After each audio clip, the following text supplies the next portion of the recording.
Assalamualaikum warahmatullahi wabarakatuh. Kembali lagi dengan saya Bapak Agus Salim SPD, Guru Sejarah SMA Negeri 5 Bagian Sinumba. Pada kesempatan kali ini kita akan membahas mengenai stabilitas politik dan keamanan pada masa Orde Baru. Indonesia pada saat Orde Baru mempraktekkan demokrasi semu dalam kehidupan perpolitikannya. Negara seolah ingin mencitrakan sebagai negara demokratis dengan menyelenggarakan pemilihan umum, namun dalam praktiknya tetap saja otoriter. Selama Presiden Soeharto berkuasa, lebih menitik beratkan pada stabilitas politik, kemudian stabilitas ekonomi, daripada membangun iklim demokratisasi dalam masyarakat. Stabilitas politik mutlak diperlukan untuk membangun Indonesia yang kacau balau pasca gerakan 30 SPKI. Stabilisasi politik adalah usaha-usaha Orde Baru untuk menyingkirkan lawan-lawan politiknya yang dapat mengurangi kewibawaan pemerintah. Bagi Orde Baru, demokratisasi melalui pilarnya yakni pemilu dan partai politik yang dirancang agar tampak demokrasi, seperti kebijakan floating mass, kursi partai selain Golkar, prinsip loyalitas bagi birokrat. Orde Baru mencanangkan berbagai konsep dan aktivitas pembangunan nasional yang berorientasi pada kesejahteraan masyarakat.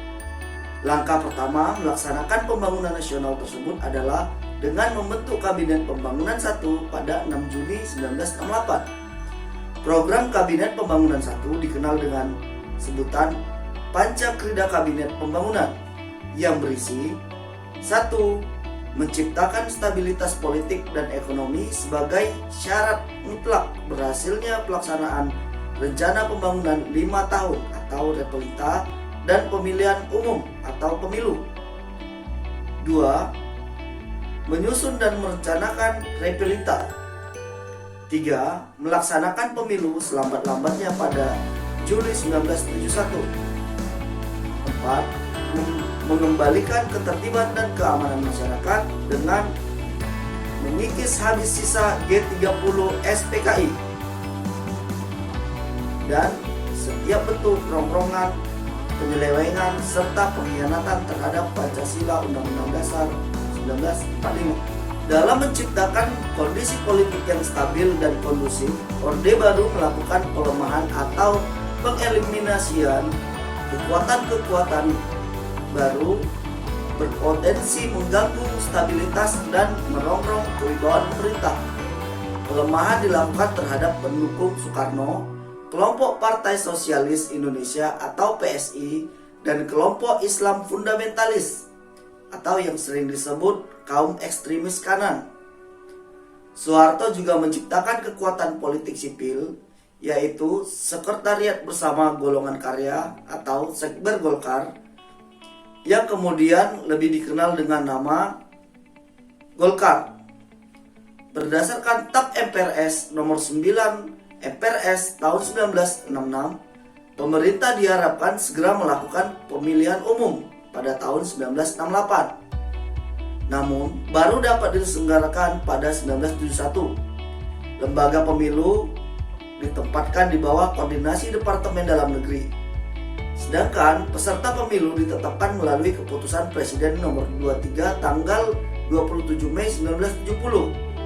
Jumlah partai politik atau parpol yang diizinkan ikut serta dalam pemilu adalah 9 parpol, yaitu NU, Parmusi, PSII, Perti, Partai Kristen Indonesia, Partai Katolik, Partai Musyawarah Rakyat Banyak atau Murba, dan Ikatan Pendukung Kemerdekaan Indonesia atau IPKI. Perolehan suara hasil pemilu 1971 adalah sebagai berikut. Golkar 236 kursi atau 62,82.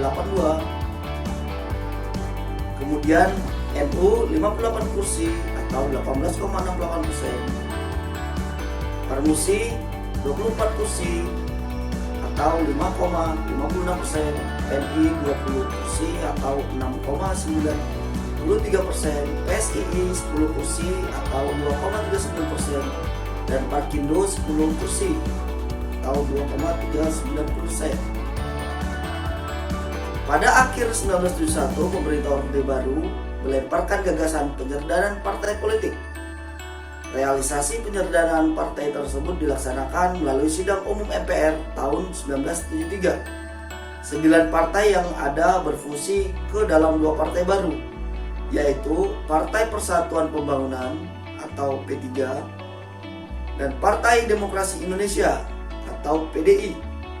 Selain kelompok tersebut, ada pula kelompok Golkar yang semula bernama Sekber Golkar. Pemerintah juga menetapkan partai-partai dilarang mempunyai cabang atau ranting di tingkat kecamatan sampai pedesaan. Sementara itu, jalur parpol ke tubuh birokrasi juga terpotong dengan adanya ketentuan agar pegawai negeri sipil menyalurkan suaranya ke Golkar atau mono loyalitas. Pemerintahan Orde Baru berhasil melaksanakan pemilihan umum sebanyak 6 kali, yaitu tahun 1971, 1977, 1982, 1987, 1992, dan 1997. Semua pemilu dimenangkan oleh Golkar karena didukung oleh aparatur pemerintahan atau pegawai negeri sipil dan Angkatan Bersenjata Republik Indonesia atau ABRI.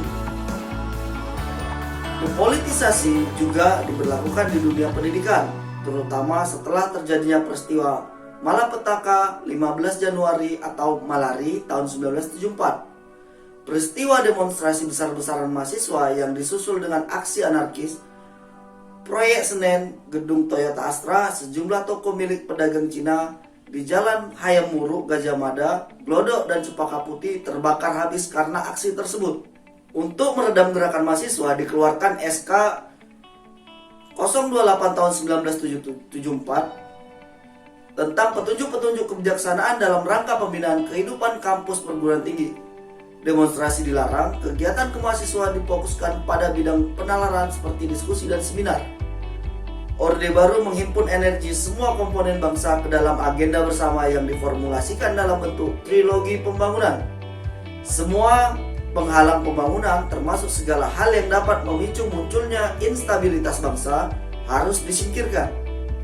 Itulah kira-kira makna pesan yang terangkum dalam trilogi pembangunan, yaitu terwujudnya stabilitas politik dan keamanan, pembangunan di segala aspek kehidupan, dan pemerataan pembangunan beserta hasil-hasilnya.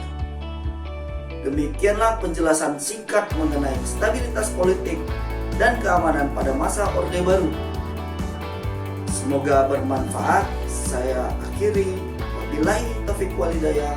Assalamualaikum warahmatullahi wabarakatuh.